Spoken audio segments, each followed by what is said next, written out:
morning to you. I'm joined alongside my astute co-host this morning on a Thursday morning. Wow. All right. Good morning, Fanatics Live. Having a wonderful Friday Eve, as some would call it. Topps Transcendent Release Day. Yeah, I like that, Chandi. Josh Safran here alongside John Cena and the ghost of Christmas past and future on a lovely Friday Eve as we look forward to the NFC, AFC Championships in the NFL. Connie should be joining me anytime. I mean, look, I can't blame this guy. It was a rockin' transcendent night. I know we had a little ghost hopping in last night, I saw. Looked absolutely nuts. But the show must go on, ladies and gentlemen. These slabs aren't going to give themselves away, is the way I look at it. And if this is your first time, I see my guy Treats in the chat here. Kreger and Richie do a great job holding down the fort here. A little thing called Talkin Slab, and at 10 a.m., we're going to send a trivia question out there for you guys. It'll trigger, if we get it right, it'll trigger our first giveaway called Slab or No Slab. We have a 50-card wheel. 3 of those cards are PSA-graded slabs. So you do the math, 6% chance of hitting a PSA-graded slab if we can win that giveaway. And then we do it again at 10:45 a.m. No strings attached to this one. But I'm riding solo, I guess, for the time being, ladies and gentlemen. And we're going to work backwards. We're going to work backwards a little bit today because there is a topic I have. Big news coming out in the NFL world. Aaron Glenn is the new head coach of your New York Jets. I wanted to chat with our guy Connie about that one today. So we're going to start actually with a little bit of a... There he is! Oh my goodness! Oh, he made it! Oh, look at this guy. I'm impressed, man. Oh, baby!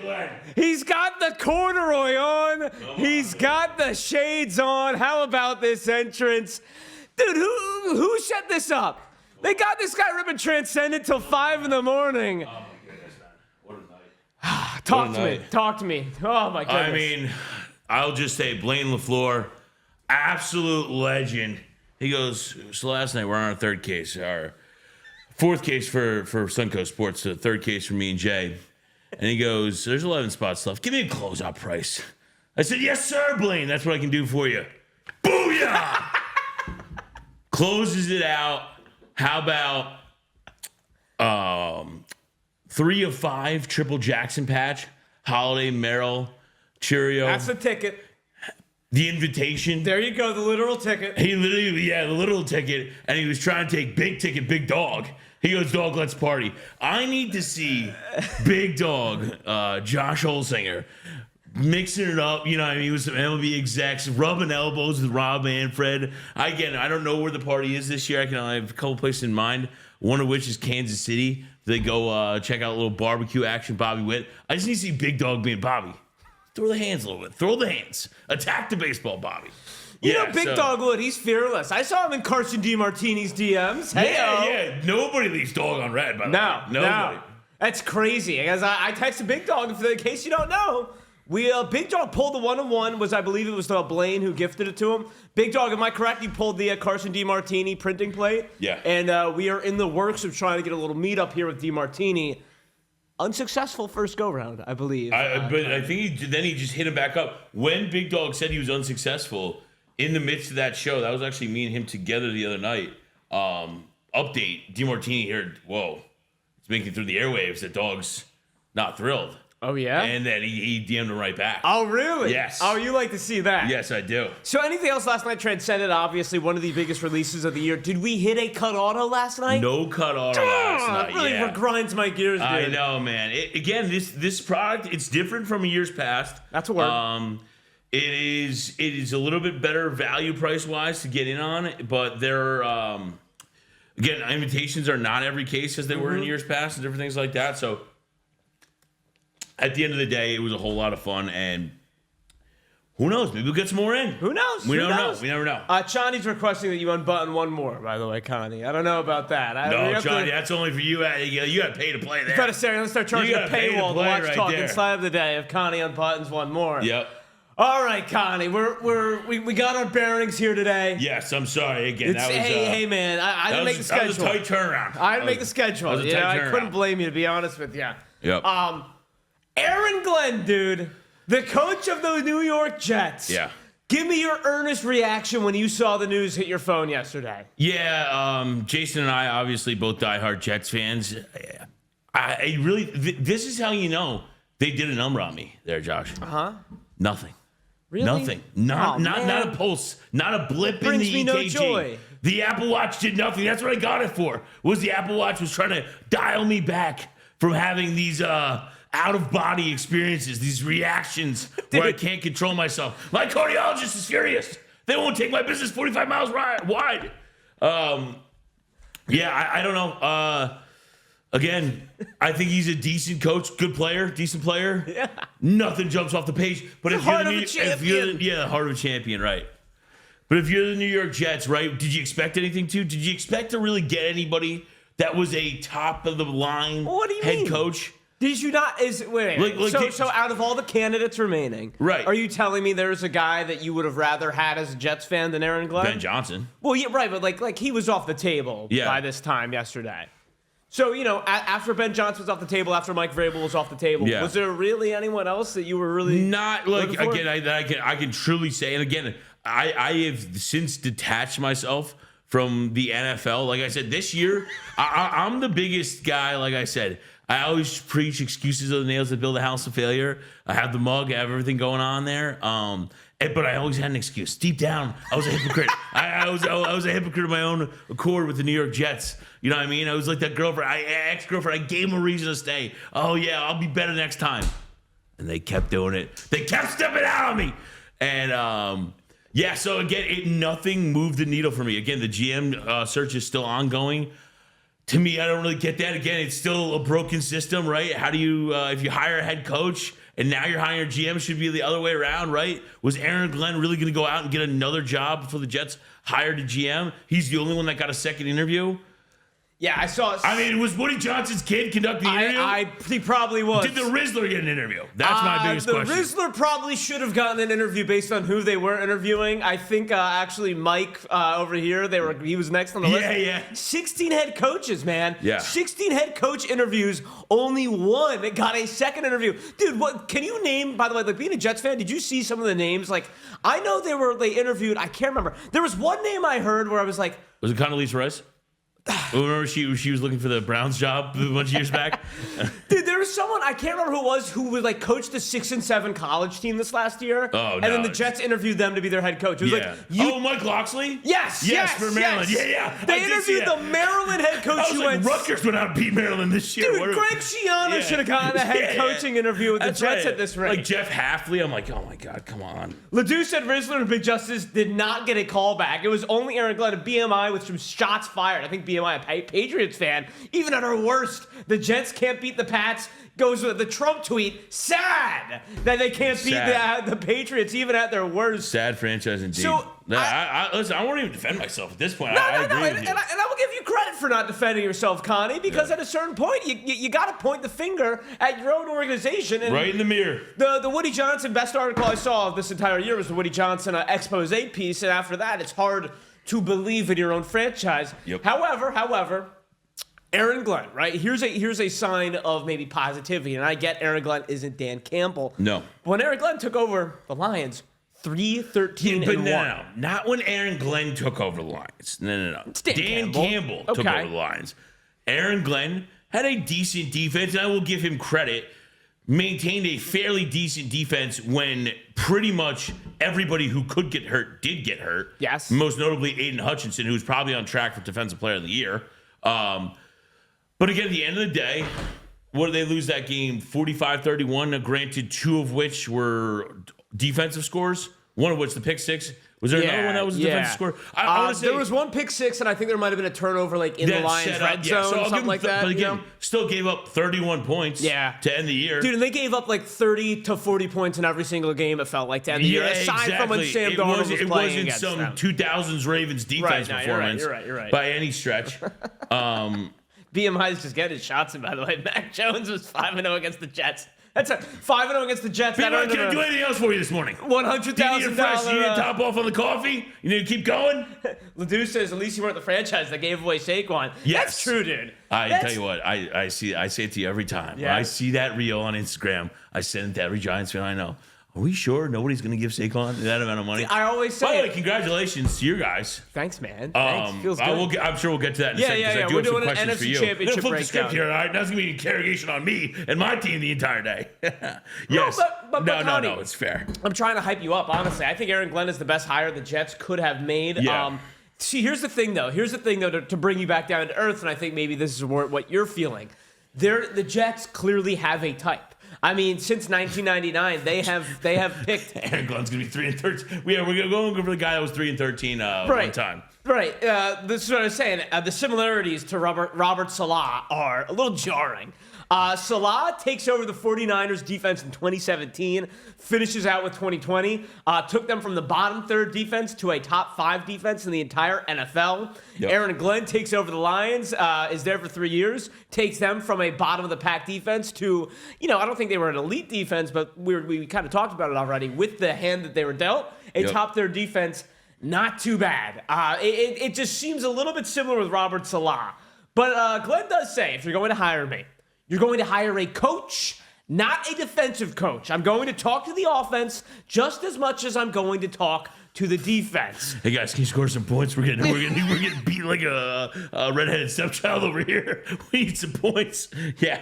Like when Robert Saleh was talking to the offense and then got full shove by Aaron Rodgers. It was like, hey, I scored some points. Hold this defense up. Yeah. Aaron Rodgers talking about him like, Robert. I wonder if Aaron Rodgers will be back saying, the new guy. Aaron? Aaron is really trying some new stuff. What do you think this means for Aaron Rodgers, Connie, as a Jets fan? I don't know if it changes anything for Aaron Rodgers necessarily.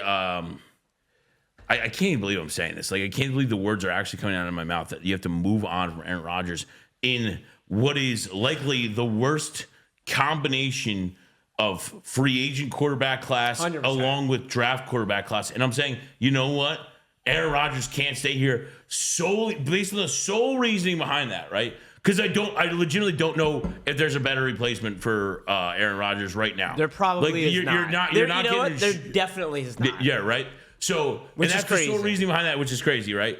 That Garrett Wilson will request a trade, right, if they bring him back. Rodgers? Yes. Yeah. I see. The thing is, though, if you have a new coach, it would be a little nice to have a veteran quarterback, at least, that can maybe bridge the gap. It's crazy we're talking about Aaron Rodgers as a potential bridge quarterback right now. Yep. But then the flip side of that coin is, do you really want Aaron Rodgers there when you're trying to instill a new culture? No. I don't think the answer is and that's yes. the thing, too. Again, and that's actually another really valid point, is if you're Aaron Glenn, you need to have total control of the team, which with Aaron Rodgers on the roster, you do not. Aaron Rodgers has equal control, it seems like, with the Jets. There's got some good things in the chat here, dude. I'm not going to read them out loud. I'm just trying to get my coffee here, too. We've already had enough. We've already had enough of this anti-Jets rhetoric. I got to give Connie a little bit of a break. So more stuff on Aaron and Glenn here because, listen, I think it's a very good hire for the Jets. I don't know who else you would rather have. Would you have, let me ask you this. Would you, and I don't think it's possible, no one was saying anything about it. Would you have rather had a complete overhaul with a Deion Sanders? No. Okay. God. Okay. Oh, God. My stomach's already upset this morning. Come on. I can't wait for that clown show to get the end of the NFL. It's happening. There are draft experts that don't have him as a first round grade in this class. Shedeur Sanders. Okay. Yeah. I thought you were talking about Deion. I wouldn't expect him to. Deion still got a little bit. Late day 2. He might not have as many toes, but he can still run. Yeah. At this point, does Shedeur end up going to? So again, it's Tennessee, Cleveland, or Cleveland, Tennessee? Tennessee, Cleveland, I believe. Tennessee's number one. Tennessee, Cleveland's Cleveland, 2. Giants, right? Yeah. I'll double check. But go ahead. But they both need quarterbacks. Are we done with Will Levis, or are we forcing someone's hand here? It's Tennessee, Cleveland, New York, New England, Jacksonville. Yep. And the stories were when going into the offseason, Tennessee was not looking for a quarterback. Mm-hmm. However, I think the quote was yesterday out of Tennessee, we will not pass up on generational talent if we think we assess it. So basically, Titans are going to force a quarterback, but I think the word from Tennessee is if they evaluate Cam Ward and Shador, and they're like, all right, we're blown away. You can't possibly, if you have any credence in the NFL, evaluate either of those guys as generational. And again, I'm giving certainly the edge to Cam Ward over Shador Sanders. And it swayed this last week. I know, like, at least betting, which is typically correct, they typically know Shador was favored to be the first overall pick. I know this last week it shifted, and I think Cam Ward moved slightly. Yeah. But no, so like, what are you thinking, man? For quarterback with the Jets next season, Aaron Glenn, what is it? Does it tell you anything about? I have no idea. Again, it's really depending on what the free agency class looks like. You know what? The one guy who I would not be totally like, oh my God, same old Jets, would be a shot with Justin Fields. I would not be opposed to that. I can't even believe I'm saying that to you right now, Josh. Would not be done with Justin Fields. What a life, man. What a life. I'm sick sorry, pup. Jets fans. I'm sorry. I mean, it's just crazy that we're talking ourselves into Justin Fields over Aaron Rodgers. We're talking ourselves into, would you talk yourself into Daniel Jones over Aaron Rodgers? Oh my God. No, absolutely not Daniel Jones. No, not Daniel Jones. I'd run my fat ass out there and go start a couple games before Daniel Jones. I don't know, Connie. I think this could be a fun off-season conversation to talk ourselves back into Daniel Jones. I got a couple more stats here on Aaron Glenn that I think should give you some hope here, Connie. When Aaron Glenn took over in Detroit, bad times in Detroit in 2021, the only players that took significant snaps on both the 2024 and 2021 units were players who were acquired in 2021. They were Alex Anzalone, defensive tackles Aleem McNeil and Levi Onwuzurike. I can't say his name. Okay. And then linebacker Derek Barnes and defensive back Ifeatu Melifonwu. So a couple names I can't say, but I think what this goes to show you, Connie, is we're seeing this right now with the Eagles, right? You get a defensive coordinator that can assess talent. Who Vic Fangio, his first move as a defensive coordinator of the Eagles was signing Zach Bond. Everyone said, Conor McGregor meme, who the bleep is that guy? Yeah, you know what I mean? Pro. The deal is, this guy, I think, can find talent, can maximize the strength of these guys. If nothing else, Woody Johnson's going to Woody Johnson. Don't get me wrong. Exactly. And look, I think the problem for Aaron Glenn, however, is it still might not be enough in New York. Didn't Salah have the Jets as the #1 defense in the NFL for one of these seasons? Yeah. Again, the one year they actually needed some sort of defense, they were nowhere to be found. Again, Sauce Gardner, the worst thing that ever happened was getting introduced to the game of golf. Sauce Gardner, that's literally, if the Jets want any chance, Sauce Gardner, they got to go in there and rip that golf simulator right off his wall. Because, again, he was nowhere close to the same player. The thing that, again, in the Joe Douglas Jets we're going to win the line of scrimmage on both sides of the football. The Jets last year, 2 players that did not return were Quentin Jefferson and Al Woods. And again, not household names by anyone, but decent run stuffers. The Jets were awful against the run this year. And again, it started up front. It did not get better at the linebacker position. Quincy Williams wasn't great. C.J. Mosley was hurt most of the year. Secondary was brutal. But again, it starts up front. Quentin Williams didn't have a great year, and they got just getting beat like a drum, run the ball down their throat game after game. Again, it seemed like every drive. As a fan, that'll make you go crazy. Also, yeah, it's just stop the guy. Yeah, exactly. It was like 80 yards a clip. It was 80 yards a drive. Opening drive, the Jets were down 7-0 at the 10:52 mark. Way too many times in the first quarter this year. Devontae Adams and the buddy cop can only do so much. Exactly. Can only do so much. The Jets are then forced to play again, and it is the constant circus of who's calling the plays. Again, Nathaniel Hackett was ordering off the Waffle House menu by week 5. You know what I mean? Because he just had a headset that was plugged into nothing. I love that. You know what I mean? So again, it was a absolute circus. Which again, what else do you expect from the Jets? One more. Ben, would you be able to pull up that stat on Aaron Glenn? Saw this. Dude, been reading a lot of articles lately, and Aaron Glenn has a crazy statistic in terms of like how he adjusts. So many coaches are just like, this is how we run things, boys. We run the X's and O's. We got to run 3-4. Yep. Aaron Glenn says, I like to see what's happening in the NFL, and I like to adjust with the times. Yep. This is Aaron Glenn adjusting his man defense year by year based on the league average. So that dotted line is the league average, and that's Aaron Glenn's amount of man coverage. That's something I would love to see as a fan, is that this guy is not stubborn. It is so annoying when you're a fan of a football team and a coach comes in and he just bashes his system into the ground, whether it works or not. Right. So I think if you're a Jets fan, that's at least something to take some pride in. And there was a great line in this ESPN article. In his first 3 games as a rookie cornerback, Glenn faced Jim Kelly, John Elway, and Dan Marino, all Hall of Famers. His new challenge as head coach of the Jets will be far tougher than that. Yeah. And I think that kind of just puts a good pin in the Aaron Glenn. It's going to be a tough mountain to climb. Yeah. I don't even. Again, it's to me at this point. But again, I back it up to the point of you're saying Aaron Glenn, you know what I mean, is going to go out and find talent. So isn't that the GM's job? You know what I mean? Like, is now Aaron Glenn is, okay, he has to be in my eyes, right? Is Aaron Glenn involved in who the next GM is? Probably. More than likely? Because Aaron Glenn's probably going to pick his offense coordinator, which is going to be a huge hire for the Jets. Yes. Which means he's going to have his hands dipped in everything from here on out, probably. Right. So, again, I assume that he's part of that decision, but, again, don't know, and it kind of blows my mind. It really does. So check out, Aaron Glenn, the second head coach the second head coach this week that came from the Detroit Lions staff. This was a crazy headline over in the Detroit Times because what do you think about this also, Connie? A lot of Detroit fans are pissed off at Ben Johnson because Adam Schefter reported this week Ben Johnson has already been working on a star-studded cast to be his staff, and Lions fans are kind of saying, wait, hold on.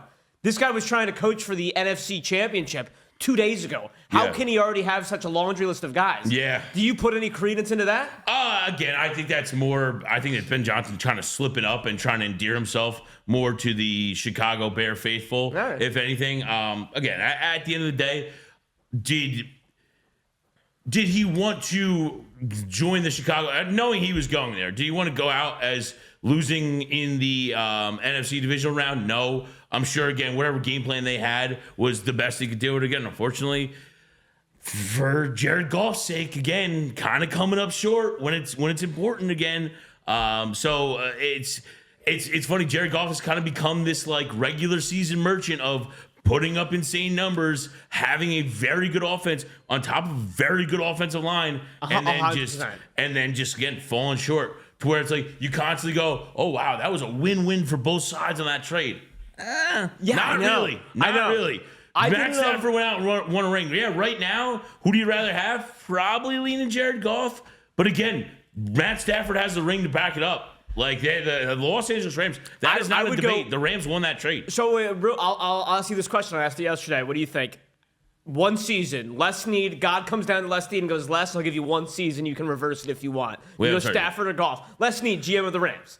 Oh, and you go, okay. And God, football God comes down and he says, for 1 season you can reverse the trade if you want. You go Goff or Stafford if you're the Rams. For 1 season next year. You go Rams. No. Oh, you go Stafford. I go Stafford too. Okay. You sticking with your guns in Stafford. Yeah. Ben, do you have that headline I sent you of the Detroit Times here?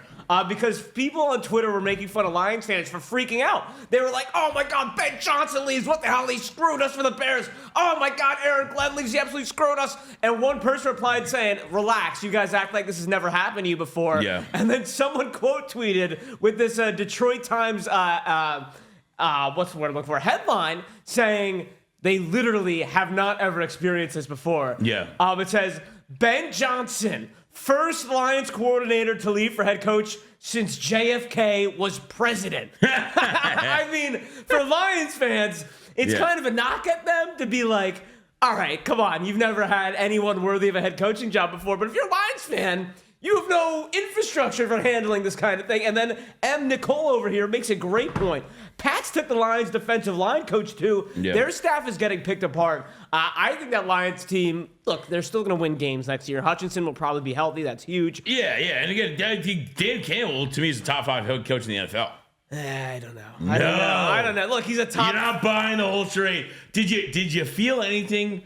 Well, like, again, did this poke any holes in the rough exterior that is Dan Campbell? Well, listen. Right? That it was all, woe was me, it was all my fault. Did you have any, like, dude, come on, get it together?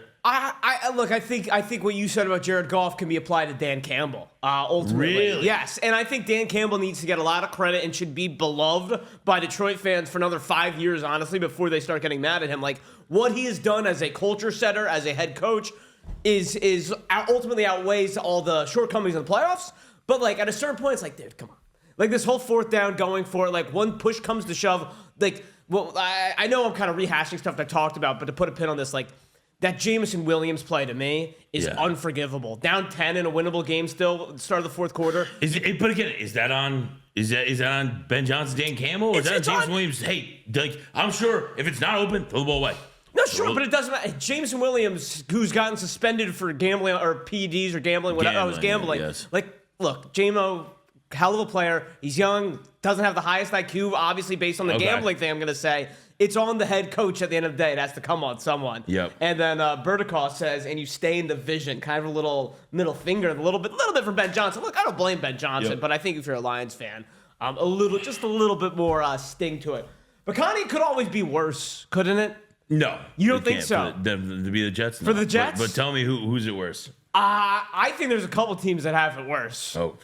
To be honest with you, I think you gotta sell me on that. The Jacksonville Jaguars have it worse than the New York Jets right now. Yeah, they haven't hired anybody yet, right? They haven't hired anybody, and so the news came out yesterday. I don't know how to say his name. The old GM, is it Baalke? Is it Balky? Is it Balk? Balk. Regardless, the Jacksonville Jaguars, Trent Balk, their GM, is fired. So they fired Doug Peterson. They were very clear, like, oh, we're going to fire Dougie P, but we're going to keep our GM. He's going to lead our head coaching search. Yep. Balk leads the head coaching search.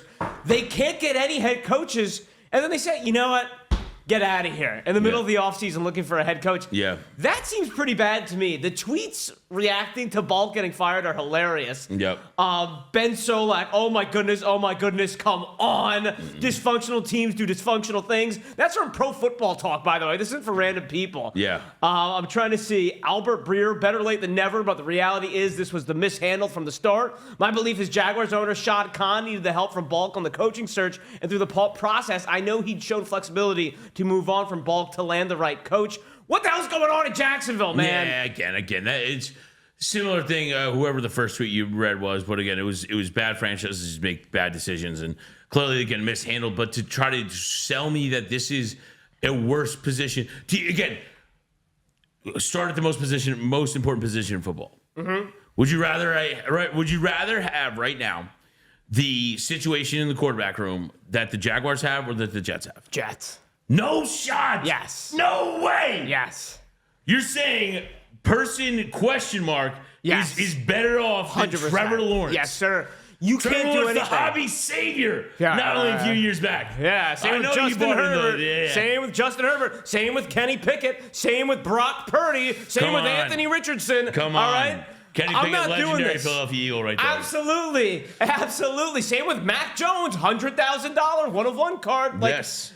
I think Trevor Lawrence, same with Deshaun Watson in Cleveland, man. You get yourself screwed as a franchise for years when you pledge $50+ million to one guy who can't cut it. If you're the Jets, I think there is at least some leniency, some comfort in the leniency you have at the quarterback position. Friedline says, I'll take any of them over AR. I think the Jets, maybe not totally better than the Colts, but I think the Jets are actually in a better position. What's up, Valor? I think the Jets are in a better position than many teams. I think the Jaguars are in a better position than. I think the Browns, they're in a better position than. All right, I'll be honest, the list might end there. But at least I think the Giants, actually, I'll throw one more at you. I think they're in a better position than the Giants. No chance. Why? No chance. Dude, the Giants are so tone deaf. They just brought back Joe Shane and Brian Dable. The Jets can either go one of two ways. They can retain Aaron Rodgers and lose the best player they've had in the last 25 years in Garrett Wilson. Or they can keep Garrett Wilson, hopefully, right? And then starting from scratch in the worst free agent class and quarterback class. So again, if you're looking in for 1 year, again, and then next year they come out and we dip into the college pool, maybe. But again, who's that placeholder for a year? It doesn't matter, though. It's short-sighted. I'm talking about like a 5-year window, let's say. Yeah. As far as these franchises go, I would bet on the Jets over the Browns. I'd bet on the Jets over the Jaguars and the Giants. I'm not against the return of Sam Darnold. That's the one thing that can save me. That's the one thing that can save me. All right, Connie, it is 10 a.m. It is your first day of slab or no slab, my friend. Yes, it is. I know. I'm very excited. So 10 a.m., this is how we run things here. We hit a slab here, another button goes down. Let's go, baby. Come on. We're overdue. We're overdue as well. But first, we got to get this trivia question out of the way. So we're going to talk a little Jalen Hurts. Jalen Hurts has been this hot topic of conversation. We need to get our guy ZK in the chat today because ZK has been getting people fired up about Jalen Hurts all week. Yep. So a little piece of trivia here. This season, Jalen Hurts led all quarterbacks in rushing touchdowns. He had 14 this year to lead all quarterbacks. So my trivia question is a simple one. Which quarterback led the NFL in rushing touchdowns all time? Oh boy, special delivery. Thank you so much. Oh, man. This is huge. Yes. Your choices are, for all-time rushing touchdowns, Josh Allen, Michael Vick, Steve McNair, and Cam Newton. Those are your choices here. First, say it one more time. Quarterbacks at all-time rushing touchdowns. Which quarterback has the most rushing touchdowns of all time out of all quarterbacks, basically? Yes, thank you, Ben. Josh Allen, Michael Vick, Steve McNair, or Cam Newton. Who said that? J.K.? Yeah, I'm with. I think it might be Cam, actually. Alan says Google it. I also encourage that. I want to give away something here. Come on now, everyone. Let's give something away. Let's get it right. Ben, how are we looking? Do I need a vote? No, it's okay. Okay. I was trying to swoop in and save it. Let's go, let's go, let's go. Yes, sir. Cam Newton is the winner. Yeah, good call. Dude, Michael Vick is so low on that list, by the way. I feel like if I were to just see completely different game at that time. Yeah, it's true. It's true. I would like to see Michael Vick play these days. I've been saying it all week also. Like, I would like to see Tom Brady. Not Tom Brady. Godzilla just said. What's up, Godzilla?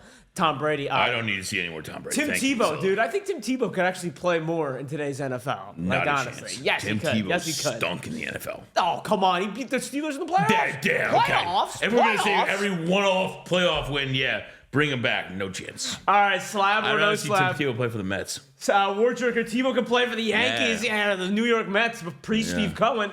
That was such a stick. Man, remember that? Tim Tebow was going to make it up. September call-up, Tim Tebow. 100%, dude. It was fantastic. I wish I got to see him.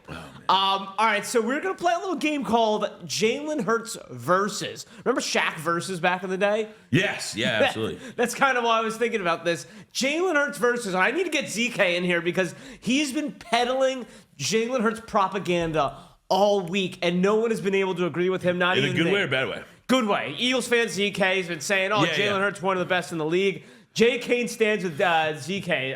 Wow. Okay, Jay Kane. So we're gonna try to find a bar for Jalen Hurts. And if you're just joining us, by the way, guys, what you're entering in this giveaway, slab or no slab, it's a 50-card wheel. 3 cards on that wheel are PSA graded slabs. So hop on in. And then we'll get to auctions at 11 a.m. Can I say something real quick before you get into about Jalen Hurts before we get into it? Because I'm 100%. curious, as an Eagles fan, what your opinion is. I was talking to a good friend of mine, and like I said, I have been so impressed with Jalen Hurts that this year, though his not only decision making, but just the ability to not try to do too much. You know what I mean? I know that that phrase is so generalized and that's such a cliche, but I think this by far has been Jalen Hurts' most effective year. Like I said, the yards aren't crazy. You know what I mean? He doesn't throw for a ton. He makes the right play. And again, he's not the runner that Lamar Jackson is or maybe Josh Allen. When he gets in the open field, when he gets him, he needs about 10 yards to get going. Takes him a little bit to get going. He is an absolute unit. So I've been uber impressed with Jalen Hurts this year. Yeah, no, he saw it last week. It was a 40-yard touchdown. But I also think, to your point, he took 8 sacks, and someone brought it up that it was a problem. And I said, here's the flip side of that coin. 8 sacks means 8 less opportunities to throw an interception. Yeah. And I think that's a big change in Jalen Hurts this season. Yes, that's exactly what I meant. Yep. 2022 Jalen Hurts would like to argue with you about the most effective you've seen him because 2022 Jalen Hurts is one of the best quarterbacks I've ever seen. But all right, he's played within himself more this year than ever before. That's fair. Again, he's had more highlight reel plays. I think he's been the most effective letting this offense do its job. And again, I cannot say enough about what Saquon Barkley has meant to the Eagles. 100%. I mean, it's just unbelievable. But again, Jalen Hurts there's no ego with Jalen Hurts, which I sincerely respect. You know what I mean? A lot of guys come in, like you said, he was on the trajectory to be, you know what I mean, in that MVP hunt every year. And again, if they had thrown the ball more, maybe he gets that, maybe he's back in that conversation. There's no shot. If they had thrown the ball more, Connie, I was telling you, stop throwing the football, and A.J. Brown needs his touches. Yeah. Again. So, all right, so you're pretty high on Jalen Hurts here. Just give me like a baseline. Like when you look at Jalen Hurts, Do you have like a number that comes to your head in terms of like if you're going 1 through 32 quarterback rankings, like a rough estimate when you're looking at Hurts? Yeah, I would say the easier way to do that, and I'll default to you maybe off the top of your head. You give me better or worse. All right, we're doing it then. I got a whole list for you. All right. Better, and it's like a lie detector. You got to start with the baseline. You know, like your name. Yes. Like, all right, better or worse than Patrick Mahomes? Worse. Okay. Again, I can't stand Patrick Mahomes. But Better or worse than Daniel Jones? Better. All right, so there's the lie detector base All test. right. Now we're gonna get into it. And your Social Security. All right. Justin Herbert. Better. Better than Justin Herbert. Better than Justin now, I completely agree. We have people disagreeing with that. Again, you can't. Again, Justin Herbert, if you want to say, if you're playing Madden and you want to talk about arm talent, different things like that, yes. I judge the better quarterback is who puts their team in the best position to win week in and week out. That to me is Jalen Hurts. Again, that to me is Jalen Hurts does more things within himself. He knows what his abilities are. And again, it just the turnover battle is such a monumentous part of each NFL game. Every team that won this last weekend had 0 turnovers. Yes. Give me. I would take Jalen Hurts right now. If we had to win a game tomorrow, Jalen Hurts over Justin Herbert with the same supporting cast. Brock Purdy. Better than Brock Purdy, and I'm a big Brock Purdy believer. I completely agree. Brock Purdy believer.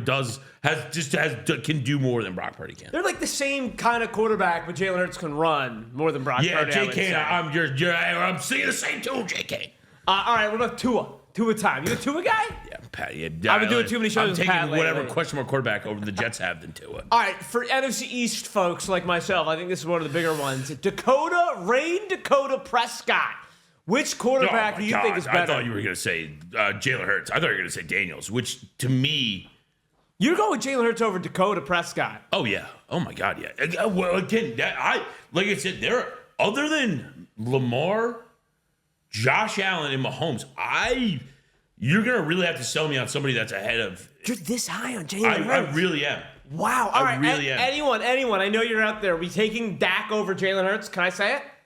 I think I'd take Dak over Jalen Hurts. Nah, man. I really think Dak's a really good quarterback. And I hate saying that. I hate the Cowboys. No, but yeah, that's what I'm saying. No way. No way. Do we forget? Shame. Do we forget about the numbers that Dak Prescott has put up year after year? Dude, I do not care. Then you make kick back the Herbert question then. What's that? Hurts or Herbert? Who do you have? Hurts by far. But Herbert stinks. Justin Herbert puts up better numbers. But I watched Justin Herbert play. That's Justin 4 interceptions Herbert. That guy stinks. You know, I can't get behind Justin Herbert. You mustache fan, he said. JK, I'm a big Birds fan. I think Jalen Hurts is a fantastic quarterback. If you put Jalen Hurts on teams where you don't have Saquon Barkley. You're talking about, no, again, the same supporting cast. That's the if you place Dak, it's the same Eagles team. I think is the crux of the question. Okay. Right? It's just 1 for 1. Right. Who puts them in a better chance to win if this same Eagles team, if Jalen Hurts comes down with mononucleosis, you know what I mean? Like about that my franchise had to deal with in the past years. Yeah. The greatest injury graphic of all time. Yes. Sam Darnold. He's like pointing to the camera. Mononucleosis. I was at the Eagles-Jets game in week 4 of that season when Sam Darnold was the last game he missed. If you can give me, I don't know if we talked about this once or not, but if you can tell me who started that game for the Jets, I got your next K-pot on me. Wait, hold on. This is Eagles-Jets would have been 2019. Dude, the worst part is I know the answer. Was it Sims? It was not Sims. Dude, wait, no.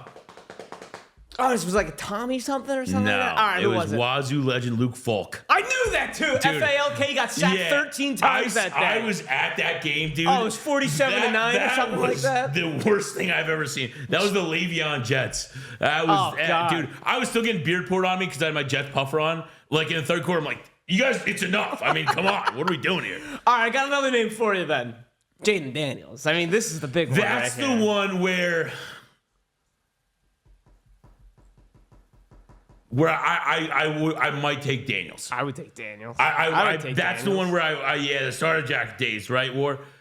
That's the one where again, Chani, come on. Let's be honest. I mean, Chani's roasting me for picking Dak, which I deserve to be roasted for that. Don't get me wrong. The Daniels one, like, come on. You know what I mean? And we remember, Connie, weren't we on this desk together for a Thursday night football game? I asked the same exact question. Yeah. And everyone took Hurts except for me that day. Yeah. It goes to show what I think about Jalen Hurts. Here we are a few months later. I would imagine 75% of NFL fans would take Jayden Daniels. Yeah, that's maybe probably more, maybe higher. No, I don't think it's higher, but I do. Yeah, maybe it is. Yeah, I would take. I would take Jayden. That's what I'm saying. We haven't seen the bad of Jayden Daniels yet. Which again, we'll eventually. Like I said, it's so back this up one more. Mm-hmm. This same exact time last year, do you take Stroud over Jalen Hurts? We put it like, well, all right. Back it up even more last year. Remember how bad Jalen Hurts was playing last year? Yeah, that's true. But I'm saying Jalen Hurts now versus Stroud last year. Jalen Hurts now versus Stroud last year. I would stick with Jalen Hurts, but it would take me a while to get there. Last season with how Hurts was playing, I would have said Stroud last year. How Hurts is playing this year with how Stroud was playing last year, it's a wash. I'll stick with my guy. I know it kind of broke your brain. That did just, yeah. But 3 hours of sleep, that was tough. Hey, I can't blame it. I can't blame it. No one's gonna admit and say they would rather take Jayden Daniels over Jalen Hurts. All right, Chani's saying I'll stick with quote unquote my guy. That is right there a guy who's saying deep down I will take Jayden Daniels. Yeah. But I'm not gonna go out and say it because I'm gonna stick with my guy. Look, I respect you, Chani. You're a true fan. All right, do we have any other ones that we consider? You're taking Josh Allen, right? Yeah, you're taking Lamar. You're taking Mahomes. It's Mahomes, Burrow, Allen, Lamar that are like untouchable. I would probably still take over Jalen Hurts, for sure. What about look, I know he had a bad end of the season, but what about Jordan Love? I have some Eagles friends who would rather have Jordan Love than Jalen Hurts. I mean, Jalen Hurts is the most polarizing guy in Philadelphia. Yeah. So maybe I have an Eagles bias where I watch this guy with a fine-tooth comb and I'm like, come on, Jalen, you know what? I'm a little extra critical of him. I don't know if I'm taking Jordan Love. Jordan Love is tough. That would be a real tough decision to make. I would probably take Love. Wow, that surprises me. Yeah, I probably would. I've been doing too many shows with Patty, dude. That guy hates Jordan Love. I know he does. I would probably take Love, but it would be close. It would be. Are you taking Drake Mayo Williams like Godzilla said? No, I actually like Caleb Williams, man. I really like Caleb Williams. That's a separate. I remember who Godzilla roots for, by the way. Let me just throw that out there. Love you, Godzilla. Zilla. Yeah. And I do like Drake May. Yeah. All right, just a couple more for you here. Come on. What about if you would you do CJ Stroud over Jalen Hurts, or are you out on Stroud now? Oh God. Win a game tomorrow, Jalen Hurts, future CJ Stroud. Wow, that is I'm not out on crazy. CJ Stroud at all. Like I said, again, that offensive line was porous. Yeah. It was not good. Big CJ Stroud buyers right here. Yes, especially this offseason. I am a huge believer in CJ Stroud. Also, we got that can't be right. How much time's left on this giveaway? 4 minutes. 4 minutes left on this giveaway. You got 78 entries in here? Yes, sir, man. So people want those slabs, and you can't blame them. All right, JK, why would you want the most calm, collected, even-keeled quarterback in the city with the most fickle media? He's exactly what Philly needs. That's a really good point, JK. And I can't really. No love for the Eskins? Disagree with that. Well, for the King? Certainly no love for the King. Did you see he's out? Is he out? Oh, yeah, he got blackballed out of there, man. Oh, yeah. Oh, dude, tell you what, that town, I mean, you as you well know, I worked in the media industry in Philadelphia, too. Yeah. That is not for we're both here. Not for the fan. We couldn't cut it. I mean, there you go. I'll tell you what. JK, no, seriously, that's a fantastic point. I mean, I listened to Philly radio. Yeah, he is, again, that's the JK makes a great point. JK, get on the desk over here. Let's go, JK. Yeah, but that's a great point. All right. Two names, and let's do these guys for one season, right? Just for one season. Next year, playoffs, one season. Jared Goff and Matt Stafford. Would you rather have either of those guys for 1 year? You get to hand the ball off to Saquon Barkley and throw it to A.J. Brown. Would you rather have either of those guys for just 1 year? What's that? Then Jalen Hurts? Jalen Hurts. No. Not a chance. I would love to see the Stafford, Eagles, man. Get the hell out of here. Dude, Just Stafford. No shot. Come on, Stafford throwing the ball to A.J. Brown. Dude, you saw Tanner McKee was throwing the ball to A.J. Brown. Little back shoulder. Again, why are we throwing the ball to A.J. Brown? This is the thing. And again, I want to back this Eagles point because now it shorted my memory, right? That Eagles game could have had a very different result. The Rams game, yeah? The Rams-Eagles game, yes. Yeah. Is Nick Sirianni run out of town if they lose that game? Nah. We have done... Even in the fickle media. Well, it would be a conversation. That's for sure. It would be a conversation, but... You cannot run out of town the best current head coach in the NFL in terms of winning percentage. Stop. He has the number one winning percentage of all active NFL head coaches, Connie.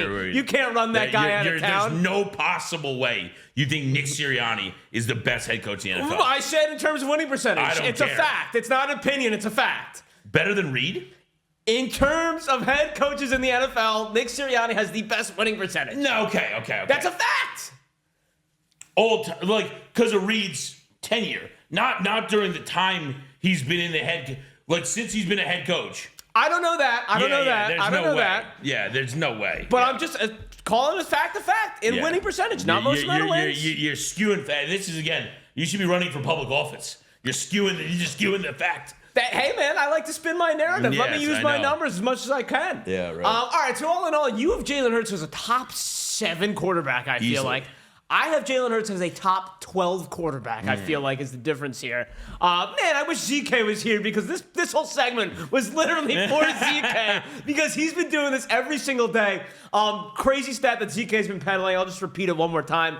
In games that Jalen Hurts has started and finished the season, the Eagles are 13-0. That, to me, is one of the craziest stats. And to your point, what do quarterbacks do? They win the game. Listen, how about this? Do you think Jalen Hurts is a fantastic game manager? That's no knock on him. Do you think that's a fair thing to say? Yeah, and I mean that the utmost of compliments. Right. I know. In fact, game manager that wins games, give me. If that's what you classify as a game manager and it's 13-0, give me the game manager. I will sign up for that any day of the week. All right, we got 25 seconds on the slab or no slab wheel spin.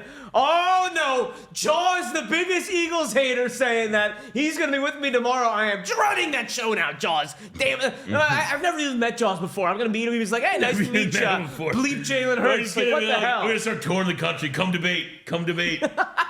But the thing is, I'm dishing out more hate on Jalen than you are. All right, that's what I'm talking about, Mike. Lombardi, right. Shula, Belichick, Sirianni. Let's get it going. Slab or no slab. First of the day. Good luck, ladies and gentlemen. Let's see someone we know and love here. Give me Jaws. Oh, boy. Durant, the man with one of the most promiscuous profile pictures on the app. Oh, my God. What do we got, Durant? What are we taking down today? 1, 25, and 50. Come on. Give me the Connie Slab magic. 8 is great, and it's going to be an auto. Matty Mervis auto. Matt Mervis, a former top prospect of those Chicago Cubs. Yeah, 2023 Bowman Chrome. Yeah, man. Interesting to see if this guy gets moved with the old Michael, don't call him George Bush, and what's his face, patrolling the corner infield over there. Yeah. But, Matt Mervis auto to 99. Not too shabby, Durant. A big congratulations to you. And for those of you stick around, it's a little preview of some of these other cards. J. Kane, hot take. Matt Mervis, everyday starter for the Marlins this year. That's a Matt Mervis rookie color match on-card auto right there, Durant. And if you believe J. Kane, nice little hold right there for you. So congratulations, Durant, on winning our first slab or no slab giveaway of the day. We will be running another one at 6:45, no strings attached. 6:45. 6:45, 10:45. I was like, geez, no strings how long does this show go? Yeah, right. Come on now, Connie. You got a big day ahead of you. Yeah. All right. Have you seen? We're gonna stick with the Eagles here for a second. Yeah, let's do it. Have you seen the cash grab of all cash grabs? It started going viral these last couple of days. I'll tell you, the cash grab of all cash grabs is Fat Boy Pillsbury Doughboy Dom. Big Dom. Big Dom. I can't stand him. Yeah, dude, a lot of Eagles fans have started to catch on to the Big Dom nonsense. The Big Dom shtick is, J. Kane, no. Ben, do you have that picture? It's for the Eagles. You got to be kidding me. It's that link. Johnny, Big Dom's never had Carbone or Fort Charles. All right, he's a fake Italian. Oh, that's not true, dude. Big Dom's got to live. In my locker, my behind. All right. Yeah, he goes through his locker. He's got some prosciutto. Look at this. Look at what the Eagles are doing. The Eagles are selling playoff field snow from their win against the Rams this past weekend. $50 a pop, I believe I saw, for snow that they shoveled up, packaged it in like Arena's water ice container, put it in the freezer, and are selling game-used snow. People are buying it. I need to know. Again, you buy that, your kids should be taken away from you. Because if you spend money on that, I don't care what you have else or how much money you have. Right now, you know what I mean? There's somebody in South Philly. Hey, Vito, go shovel. Yeah, no, they're selling it. We can sell it on the street. Undercut them. That's insane. That's it. I mean, again, also, testament, right? Testament to Jeff Lurie, right? Fantastic owner. Yeah. Be like, hey, they're that dumb. They'll buy it. Whatever. Shovel it up. They'll buy it. Bunch of dopes. It's water. You know what I mean? Unless your car overheats outside the link, you don't need snow from the game. Oh, my God. Chani says, Mike, you should order a few for Rothschild to drink on stream. Yeah. Don't hate that idea. Chani, come on. You know our address. Send us a couple of game-used playoff snow. I don't know how. I wonder if you have to buy it like at the team shop or what. I don't know how they ship it to you or anything like that. But the ultimate cash grab I saw from the Birds. That is all time. Someone commented on it. I don't know if it was Slayer, AJ Brown.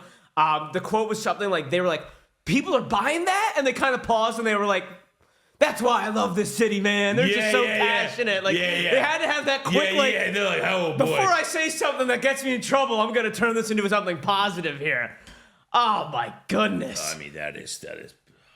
Yep. And then I got one more crazy. See, Ben, I got to ask Ben this because Ben's our producer and our Bills fan. Is that something, the only other fan base, I think, in the NFL that would do something like that? I feel like the Bills fans would buy that. I think I know. Yeah. I can see it. Blank in my driveway. The Bills did. We talked about the Bills donated to Mark Andrews' diabetes fund yesterday. Yes. Total slap in the face. $60,000 now. It's up again. Like I give them credit because at least it's like it's good. It's a objectively good cause. Good. I tell you what, Mark Andrews, like I said, people bang the drum that he's still a top 5 tight end. Not a chance. No, not anymore. A chance. I don't care what he does next season. You can't forget that. No, again. We have another absolute insanity. Ben, can you pull up the screenshot of the Eagles headline? Did you see this going viral yesterday on Twitter? Philadelphia Inquirer headline following this Los Angeles Rams game. Was it written by Eitan Shander, my boy? No, it was written by Marcus Hayes, who got into the shoving match with Joel Embiid in the locker room. Oh, nice. Let's put another feather in the cap of Marcus Hayes for one of the most out-of-pocket headlines I have seen for any legitimate source of media. Like, this is not The Onion. This is not the Babylon Bee. Disgraced gambler Isaiah Rodgers helped save the Eagles season. A column by Marcus Hayes. What? You can't do a guy like that. This scumbag's still down 100 to me on the book. He's out there run. Like, I get the guy bet on sports and got suspended. Insane. Isaiah Rodgers did his time. Okay, we can't be calling this guy a disgraced gambler. I mean, hey, just go to a disgraced fan. They're talking about 80% of your Eagles fans right there are disgraced gamblers. 90%. We did a survey, by the way. We have this is unheard knowledge. Is that in our budget now? No. This was the old 97.5 The Fanatic. They showed us. Okay. They outsourced surveys, and the numbers showed the Philadelphia place bets are way higher than any other city. Oh my God! It's hilarious. Yeah. It's like people who are willing to at least place one bet, 80%. Compared to the average 48% or something like that. Right. So you're right. I mean, it's ridiculous that disgraced gambler Isaiah Rodgers. It's a crazy headline. Absolute violation. He just even more endears himself to the fan base because everybody else is disgraced gamblers too.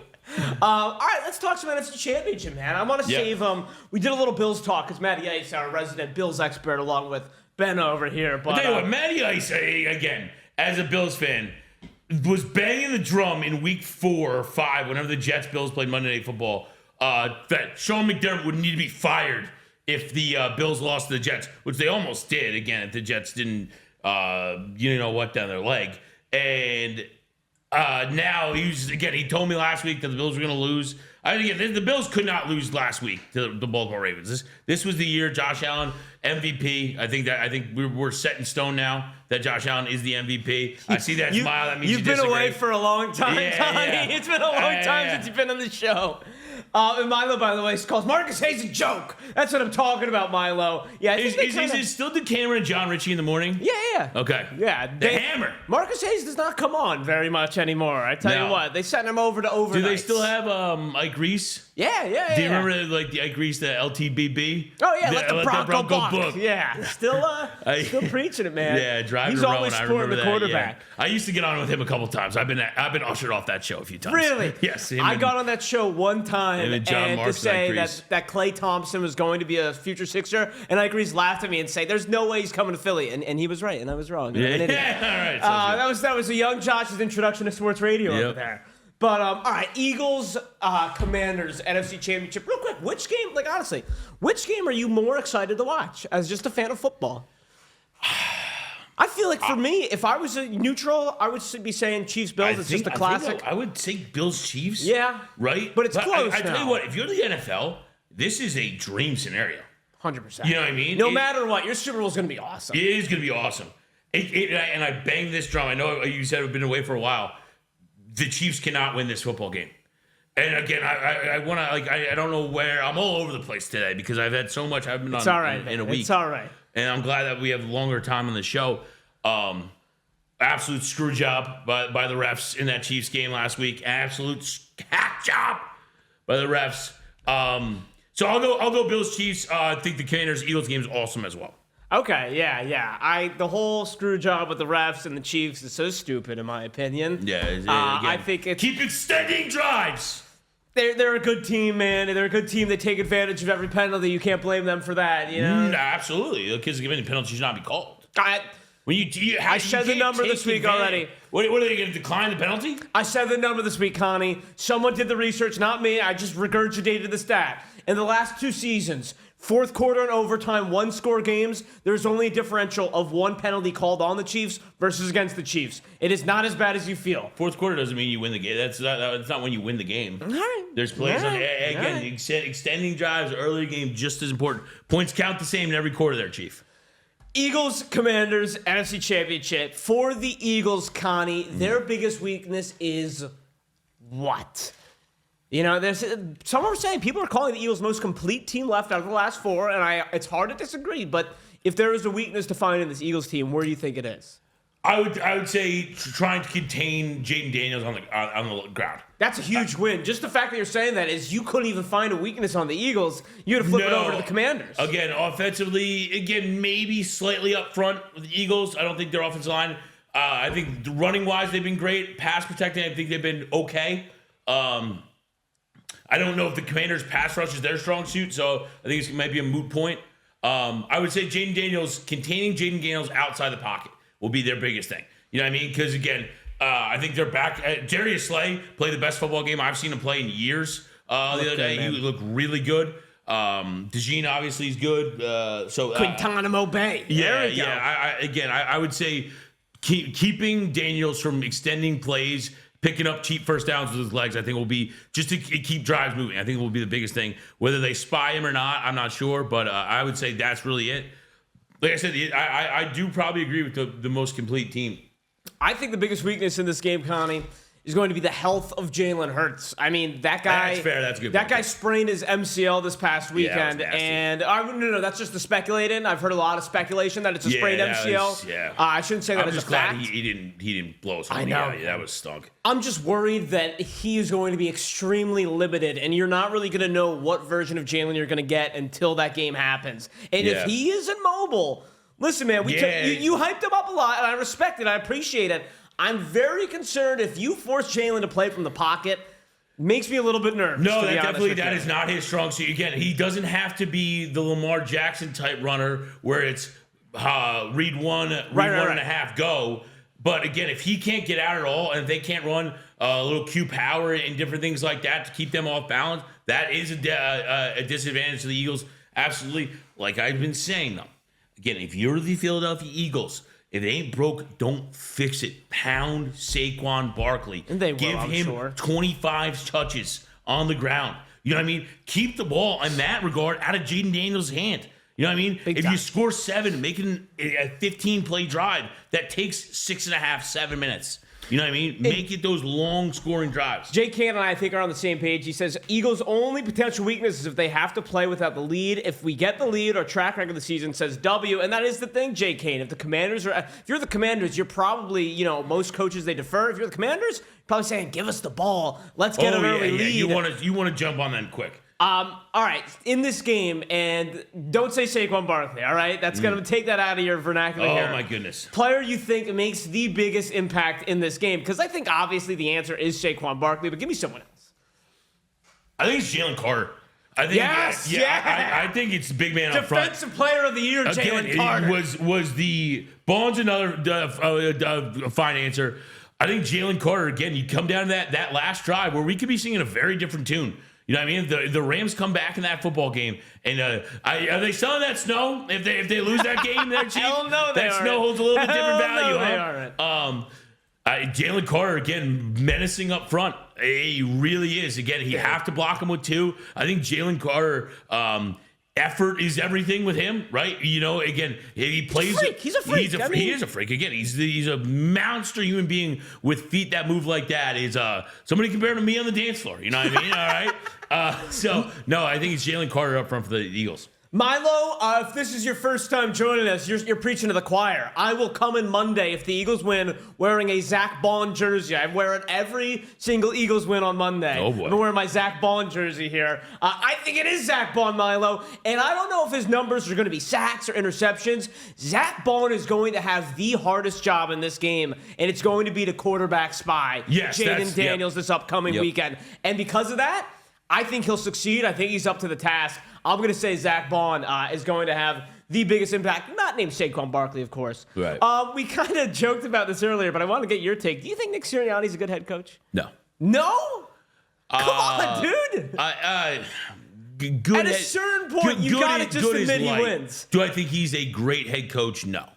Do I think he's a good head coach? Who do you think's better at their job? Do you think Nick Sirianni's a better head coach or Jalen Hurts is a better quarterback? Jalen Hurts is a better quarterback. Okay. Yeah. Okay. I don't really have an answer this myself. is the problem too, which again, it's mired in my own dislike for Nick Sirianni. So again, I struggle to be objective at times. You know what I mean? Which is fun. I'll be honest. But yeah, which is whatever.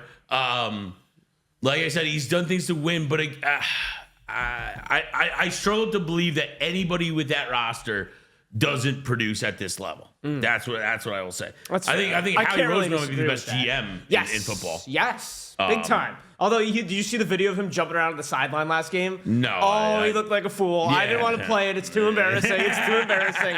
I couldn't. If it was any other team, I would have played it, but I couldn't do it to my guy Howie. All right, in this game, surprise X factor that will be a negative for the Birds. If you got time to think, I got one personally. Surprise X factor. For me, the surprise X factor that I think could be negative is Oren Burks as a linebacker, because Nakobe Dean was fantastic up the middle. Zach Bond and Nakobe Dean playing linebacker for the Birds this year, amazing. When they played the Commanders, that's the best Eagles defense they've had in years. Oh, 100%. When they played the Commanders earlier this season. Yeah, I agree with Jaws right there. Fangio helped out more this year than Sirianni. I would agree with that as well, more than Kellen also. Yes. Nakobe Dean made some great plays. Jayden Daniels put the moves on him. Dean stayed stout, made the tackles on Jayden Daniels.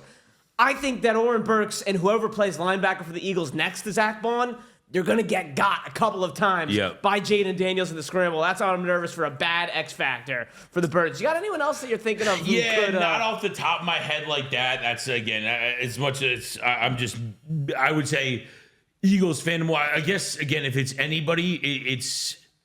I'll put it as a group. It's the offensive line, which I think, again, has been shaky at times, especially in pass pro. Mekhi Becton with a big penalty the other day.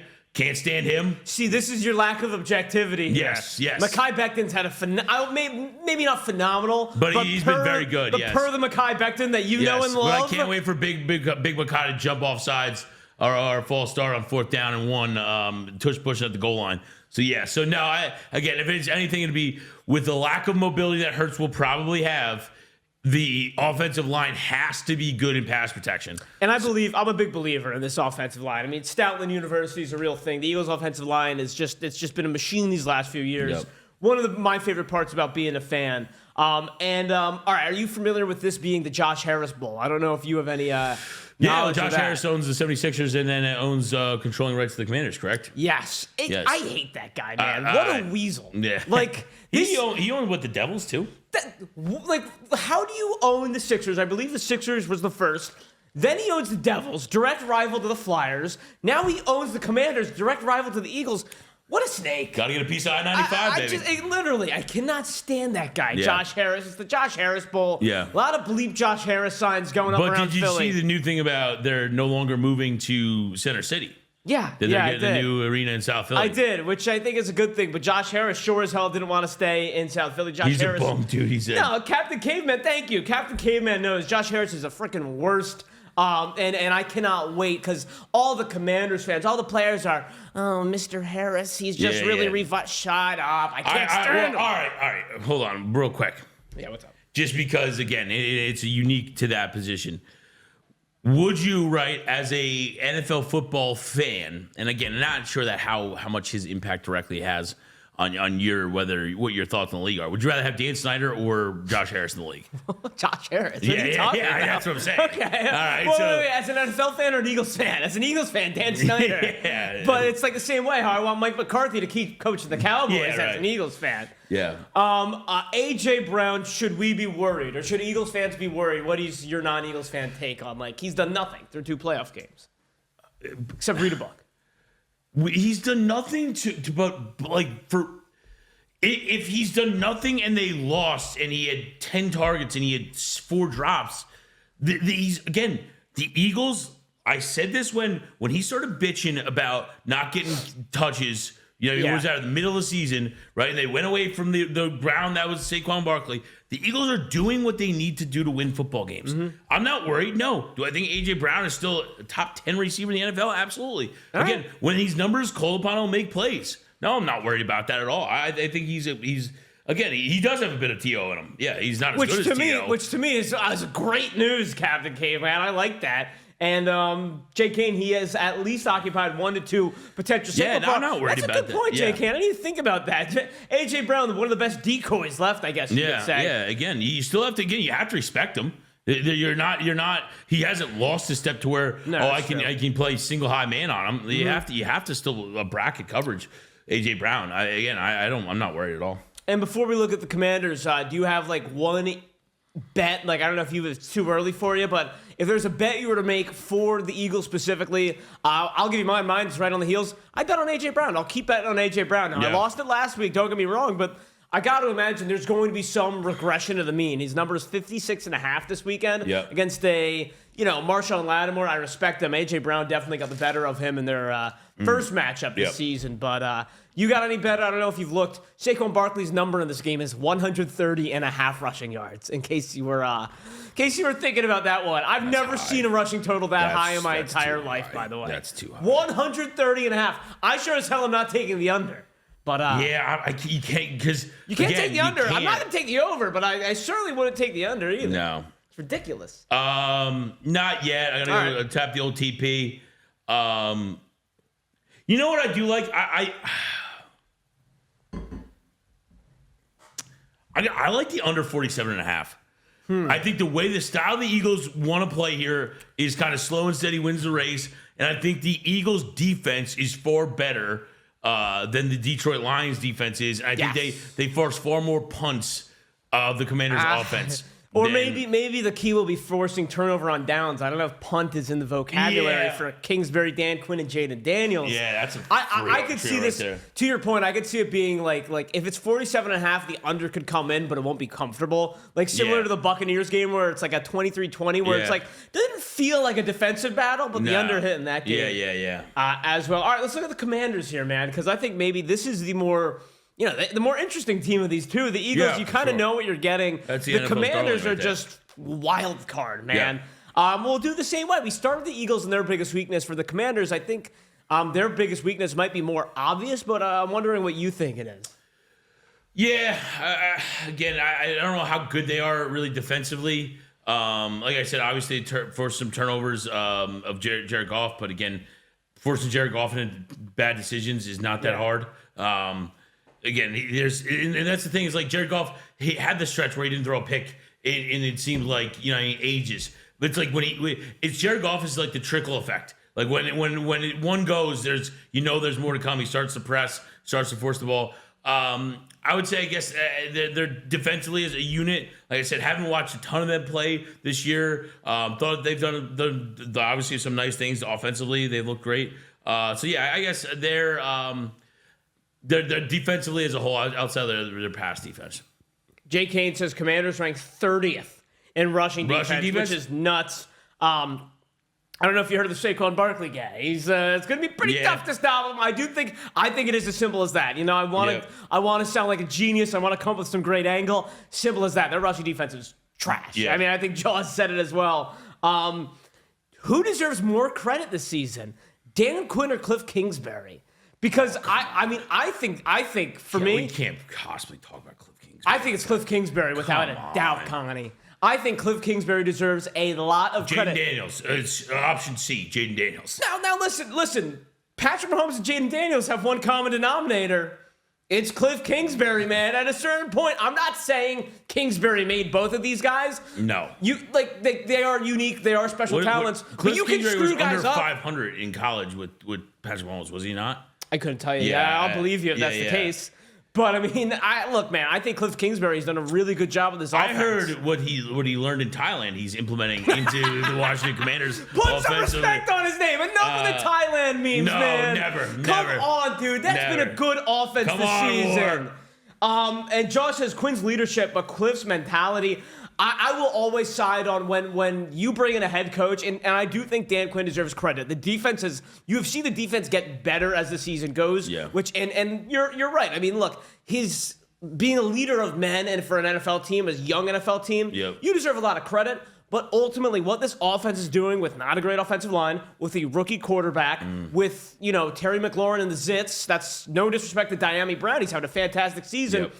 I give Cliff Kingsbury a lot of credit. Connie, what do you think there? You're going with Dan Quinn, I assume? Yeah, I'll go Quinn. Like I said, it's tough for me on these to be completely objective because again, I think that Cliff Kingsbury's done a really nice job. I cannot just hand him this title without giving Dan Quinn because like you said, there has been a defensive turnaround. There has been a shift in the culture, and the shift in the culture of the Commanders is completely different, and it starts up top with Dan Quinn. All right, how about this for you? Because Jayden Daniels has been nails these playoffs. Everyone thought, Detroit, he's never seen an atmosphere like this. It's going to be a lot different than Tampa Bay. Can we get over that, too? Can we stop talking about Ford Field like it's the Thunderdome?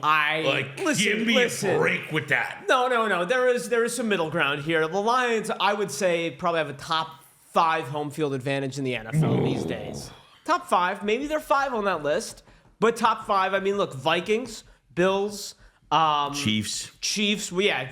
Bills, Chiefs, Eagles, Steelers, Lions. I think are your top 6. I guess. Green Bay, maybe. Yeah, Green Bay. But the Lions are in that conversation. Let's not act like they're. I don't know if they're top 2 or 3, but let's not act like it's an easy place to play. Again, it's not this. It's not the rack.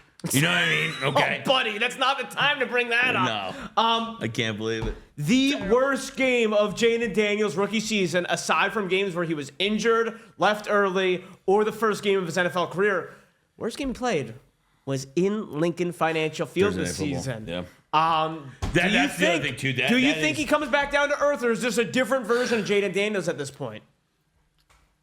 That's a great question. And that's, again, where you're talking about, like, which game would you rather see? This, I don't want to, play politician here and say I'm just here to have fun. Listen, I think it's, man, dude, I think he does. I think I'll give the answer. I think he comes down to earth a little bit. I think, again, in that environment where I'm not an Eagles fan. I've been to the Link several times. Buddy had season tickets.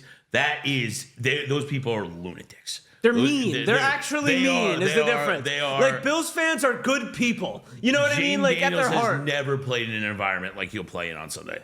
Even after playing Thursday football in the Link already this year. Right. Never played in an NFC title at the Link. Thursday night football, blue collar city is a classic. It's the old overplayed, as I know our guy Captain Caveman and Jay Kane are probably sick of hearing it. The old blue collar. The bottom line is, being a college student in Philly, you could always get tickets. The only tickets you could get were Monday Night Football, Sunday Night Football, and Thursday Night Football. People have to go to work the next day. Yeah. This game's Sunday at 3 o'clock. No, Jayden Daniels is in for hell on Sunday. I think the blue lot's already open. Yeah, I mean, people are out there right now. All right, JK, that's a good point. I don't think Daniels will win the game for him, but he won't lose it for them. I agree with that. I do think this will be. To your point, I think I'm with you. I think he takes a step back. It's not good, but I think Jay Kane's right. It's not going to be a total meltdown. He's poised as all hell. He has earned all my credit, but I do think he's a little bit shaky, just the communication. 1 minute away, by the way. Slab or no slabs giveaway is going to come right up, ladies and gentlemen. Man, let's get a slab off the board. We are overdue. If we don't hit a slab by the end of this week, we're going to have to start implementing a couple like wild cards or something. We need to see a slab go off. Did you guys hit a slab the very first day you ran this? The very first time we ran it, we hit a slab. It was awesome. I remember watching that show. I was like, and then 2 days later, we hit a slab, and Ashley was like, Josh, this idea, you're going to run us out of business. Yeah, run us in the ground. Since then, absolutely nothing. We got to get this going on. All right, let's see. What else do I have here for the Commanders here? Oh, yeah. Do you think the way the Commanders beat the Eagles last time, they played 36-33. Yeah. And Friedline, yes. And remember that game. No, not that game. The Thursday night football game. Yeah.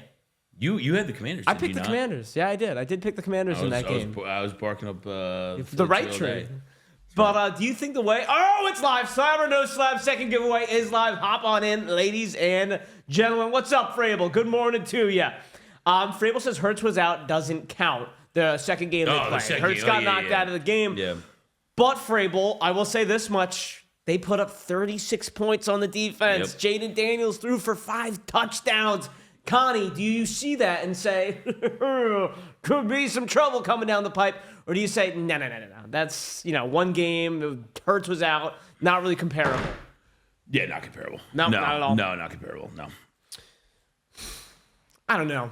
And also, C.J. Gardner-Johnson did get ejected from that game. I think it's important to remember that. Yeah, so I will say, maybe not totally not comparable, but I'm not expecting 36 points from the Commanders. Although I did chuckle. Aaron and I said, what number do the Commanders have to hit to beat the Lions? We said 41. They scored 45. So you and Rothschild, huh? Yeah, Cooking man. it up in the lab. Yucking it up. All right, same thing for the Commanders here. Surprise X Factor in a bad way for this game. Oh, yeah. I'm going to say this. Jamison Crowder is going to drop a big pass. All right, that's my. How is he still playing the NFL? I don't know. That's insane to me. I just wanted to drop that. I just noticed Jamison Crowder is still in the NFL.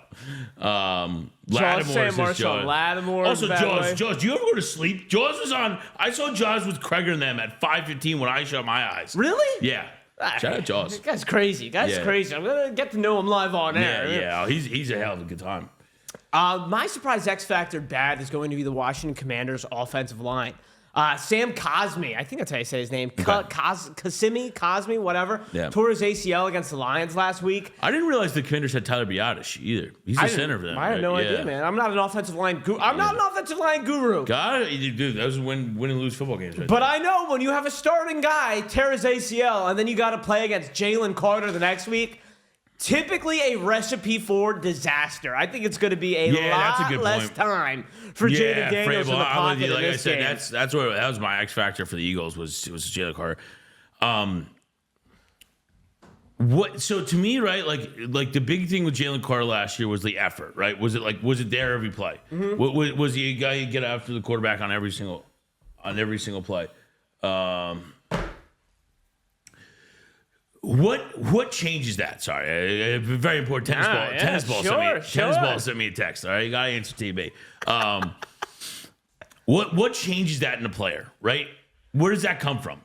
Experience. I mean, I think it was the rookie wall. It was like right after he would have finished the college regular season. Yeah. He absolutely just forgot how to play pretty much. It was just ran out of gas. Yeah. This year you have a whole off season. You know what it takes now. Also, I think having Vic Fangio instead of Sean Desai. Sean Desai, I haven't heard his name once for any NFL team this year. That guy had no idea what he was doing last season. No. Having an adult in the room. Win the coordinator of the year? I don't even know if that's an award. I'm saying I'm making up. We'll award the right people right here. Yeah. At least for defensive coordinator of the year. I don't know about offensive. Who that would go to? Joe Brady, maybe. That's what I was kind of thinking. Maybe Joe Brady would win offensive coordinator. Especially with the cast of crew that's up there. Again, they're not telling me there's anybody elite on that offense outside of Josh Allen. You can make the argument James Cook's a very, very good running back. Right. There's some guys that make plays. There's nobody elite on that offense other than Josh Allen. Yeah, I think Vic Fangio, and if Frable says it is an award, I would give it to Vic Fangio. Yeah, I think that's ultimately, it's two-parter, you know? Yeah. Surprise X Factor, good for the Washington Commanders. I mean, anyone else out there that might not being accounted for enough? I think Scary Terry. I think Scary Terry having won't call it breakout because he's had monster games before, but if Scary Terry can show that he's in that class of elites, which I don't think he is yet. I wouldn't say Scary Terry's a top 10 receiver. I'd say he's probably a top half. You know what I mean? If top 20, top 25. Yeah. So yeah, like again, if you go like again, how many is Terry McLaurin a one? Like how many teams on the is he a one? Chargers? He's a one on the Chargers. Yeah, right. There's like again, if he can put himself in the conversation that he can, he's an elite. Not elite, but again, can crack that top 15. If he goes off, you know what I mean, and it's just, you know what I mean, 10 catches for 122 and it's a score or two scores, you know what I mean? I think that's what they need to do. I think Jayden Daniels kind of needs to feed Scary Terry. I think there needs to be a big play factor from Terry McLaurin. Dude, Terry McLaurin was the first and only receiver I've seen this year. Yeah, Jay Kane did make a good point. I tell you what, that's a great point. I had Zach Ertz to score last week. Nice. And you parlayed the tight ends in every game last weekend. I'll tell you what, we'd be doing Talkin Slab from a penthouse. What was it? We had Kelsey, Higbee, Schultz, Cody Parkinson.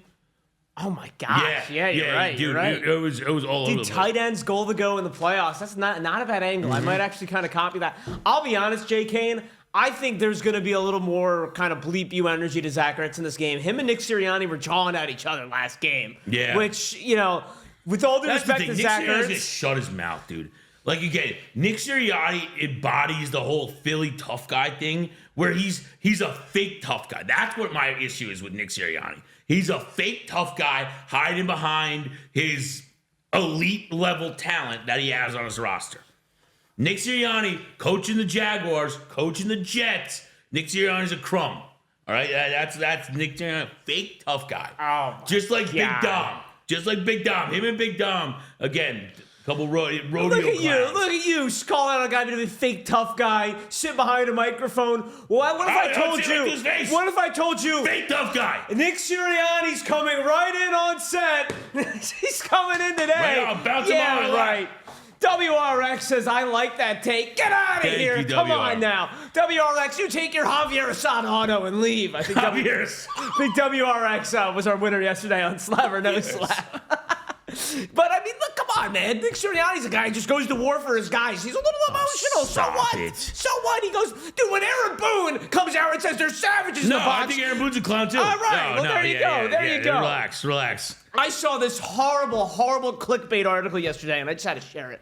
I'm looking up, I just go on the internet and look up Commanders, and I look through 20 different articles, and I read Sporting News, one of these fake websites, Sporting News? Yes. It's a joke of a website. Yes. They said, their headline said something like, breaking news from the NFL means something terrible for the Commanders. And I'm like, all right, you got me, Sporting News. Yeah, I got to know what you're talking about. This is their article. On Monday, the NFL announced the referees for the NFC Championship game, and their track record of the two teams does not bode well for Washington. Sean Hochuley's crew penalized the Commanders 9 times. 9 times is Bueller. In the Week 15 matchup versus the Saints, and mysteriously stopped the clock for 4 seconds at the end of regulation, giving New Orleans a chance to win the game. The NFL acknowledged the error, and Washington ended up winning, but it's still concerning. Even more troubling for the Commanders is Hochuley's track record with the Eagles. Since Nick Sirianni's been the head coach of Philly, the Eagles are 6-0 in games where Hochuley was the referee. It's going to take a near-perfect effort from the team and a change in the recent trend from the referees for the Commanders to pull off an upset and advance to the Super Bowl. No, again. What the hell, man? Throw that straight out the window again. It's like I said, Sporting News. By the way, we just got a freeze warning here in Tampa, Florida. Yeah, fantastic. Yeah. Real quick, because I have to go back with JK on this. Yeah, Stop it. Again, I'm talking about lack of objectivity. Nick Sirianni, he's a heat shield, takes it all. Nick Sirianni makes it about him because he wants it to be about him. Did you not read the ESPN article last week coming out of players praising Nick Sirianni I don't for care. exactly what JK was talking about? No, again, if they didn't have the talent on the roster, he'd still be doing it, and people would be saying he's a clown. How are you going to penalize him for winning with the hand he was dealt? I'm not penalizing him for it. Again, he's a good head coach. Right. He's a clown. Okay. But I don't disagree. But like he's not doing what he's doing is not some in the back of my mind, I'm going to wear it on the arm. I'm going to have people talk about me to take it away from them. I'm having them talk about me because I want them to talk about me. I think that's just incorrect, dude. I think that's incorrect. I mean, there's go ahead. After you're done today, I know you got a long day, and I give you credit for it and a long night. Little Tim McManus article on ESPN. JK knows what he's talking about. He says, fine line between being a clown and genius. Same tactic is good as long as you win. So, JK, answer me that, right? Jalen Carter wins the game for the Eagles last week with the sack on third down on Matthew Stafford. If they score, right? Because again, you have to say the way the Eagles managed their last possession was not good. What, you know defensively? What I mean? Offensively. Yeah. Okay. It was not good. Sure. Are you singing that same to JK? Are you satisfied with the Eagles' run this year if it ends last week? No.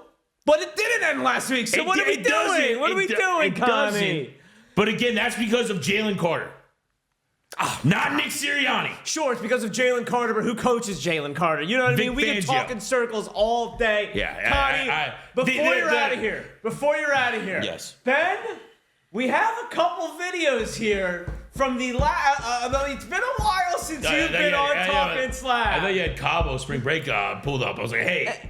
Taft is Sirianni. Thank you, Taft. There you go. If my aunt had wheels, she'd be a bicycle, as we like to say around here. Family-friendly version. There is a couple. I was going through the archives of Talkin Slab, Connie. Oh boy, come on. And well, I wanted to play one of these clips before, it could be irrelevant by the time you're on Talkin Slab next week. So I just wanted to make sure we got you on the record and committed to what kind of hacky job is this? A certain promise you made. You whined and dined me for 90 minutes? On air! Oh, you made a promise on air a couple months ago. Oh, boy. About if a certain team... Yes, the Chiefs. Yeah. What did I even say? It's in the Talkin Slab B-roll folder in the Google Drive. You also had something to say about Ohio State. Yeah. And, I believe you called Will Howard a crumb. Yeah, I did. And you had a... Hey, again, he played fine. Will Howard is not the reason they won that football game, all right?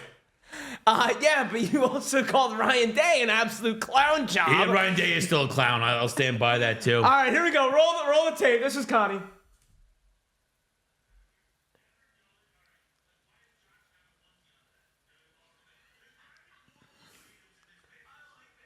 Wait, what did I say? So you were saying we need to hold each other to ultimatums when we make some bets, okay? So, Ben, do you have the Chiefs Super Bowl, what you promised you would do if the Chiefs won the Super Bowl? Jesus. Oh, boy, here we go. My God. Are we going to be able to pin you down and hold you to it is what I want to know. Because, look, if your third-round Jets pick. Here we go.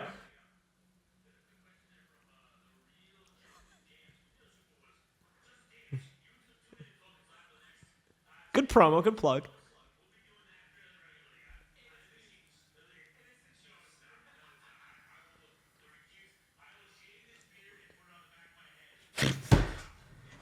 Jesus Christ. Oh, God. Yeah, I had to slip that one in there. Yeah. Nice. That was not a good day. All right. No, I'll stand by it again. You know what I mean? There's not enough politicians in this world, people, man of honor, man of character and class. I'll shave it off. I'll do it one better. I'll put up my own. There'll be no slab. I'll put up a slab of my own and give it away to the chat that Monday if the Chiefs win the Super Bowl. So not only will the beard be gone and put it on the top of my hat like more peppers on your salad. No, I'll do it. That's fine. Because they can't.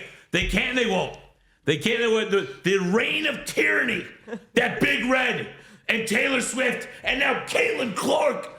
And then the next, who's in the booth this week? Oprah? I mean, who else are we digging up? Wait. What about, all right, Rizzler in the booth this weekend, calling it right now. Oh, my God, Rizzler in the booth. No. I'll text them and tell them you can't do it to me. Come on, Rizzler in the booth. They don't have a Travis Kelce jersey on. If Rizzler's in the booth, that's my only one that'll make me flip-flop. All right, we put him on the spot. He's a man of his word. He will shave the beard and put it on the back of his head. I just, God forbid the Chiefs got eliminated this weekend. I wanted to play it before before. I didn't know what would happen this weekend, so I want to make sure we got you on the record before it might have been too late. It's insane Connie, you dug that up. we are going to go. We are a minute left on the givey. Get on out of here, my friend. You got to...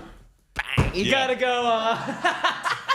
you got to go over there and get to ripping, my friend. What do we got? A little Bowman auction to start the day? Got yeah, probably. We'll see what we got going on. We got PYTs in the store for sure. All right. Go Birds, Go Vrabel. Birds, indeed. All right, we will see you, Connie. We got 40 seconds on the slab or no slab giveaway. Hop on in, ladies and gentlemen, and stick around. Do not go anywhere. We're going to go right into our auctions.